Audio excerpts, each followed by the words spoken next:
Congolaises, Congolais, l'heure est grave.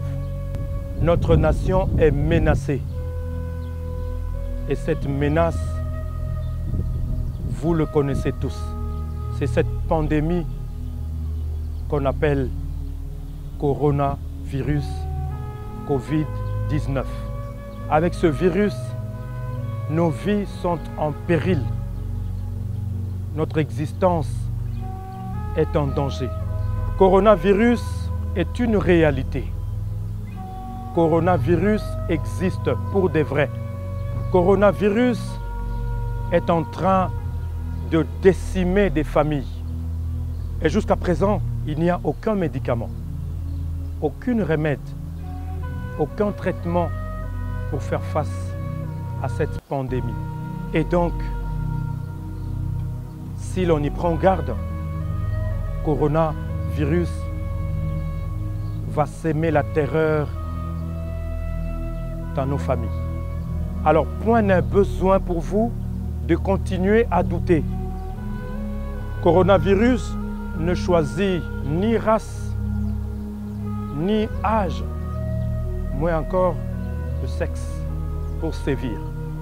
Alors, faites très attention.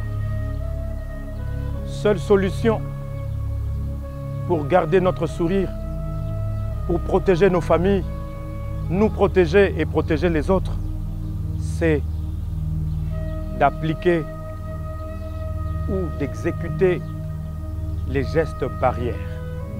Seuls les gestes barrières peuvent barrer la route à cette pandémie. C'est-à-dire désormais, plus question de vous saluer en vous serrant les mains. Plus question de vous embrasser. Si vous voulez le faire, si vous voulez vous saluer, gardez une distance d'au moins 1 mètre avec votre interlocuteur.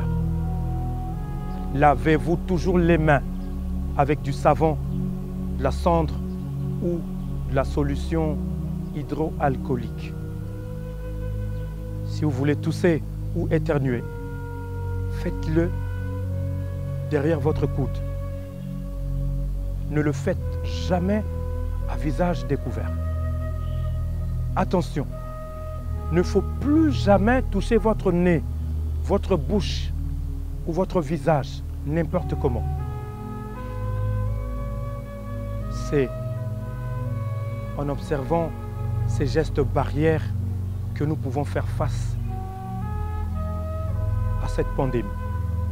N'oubliez pas de respecter à la loupe les recommandations qui nous ont été faites par nos autorités. C'est-à-dire, il faut éviter des sorties inutiles. Pas d'attroupement de plus de 20 personnes. Il faut bien les observer. C'est à ce prix et à ce prix seulement que nous allons faire face à cette pandémie.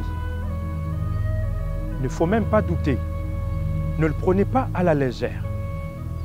Nous prions Dieu et nous avons confiance à notre équipe des médecins qui s'occupent de la riposte. Nous prions Dieu que cette pandémie ne fasse pas des victimes. Imaginez si ça a décimé des familles dans des pays où le système sanitaire est développé, où il y a des hôpitaux sophistiqués. Et si jamais ça pouvait décimer des familles ici, en Afrique, au Congo, par le fait que nous ne respectons pas les règles sanitaires. Alors, chers frères et sœurs, n'attendez pas que le coronavirus arrive dans votre maison pour commencer à prendre des dispositions. Autrement, ça sera trop tard.